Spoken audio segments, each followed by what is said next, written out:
So down here in Dawsonville, the AMP track at a charity event, pretty cool thing going on. Basically, a bunch of kids at their wish is to kind of drive in a supercar.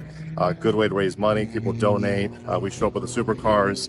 We take some kids around the track. They get the track. We got great cars behind me.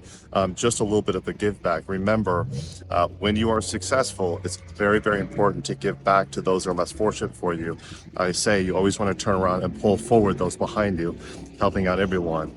Not only is it just the right thing to do, it's good for the soul. It'll make you appreciate where you are and probably make you work a little bit harder.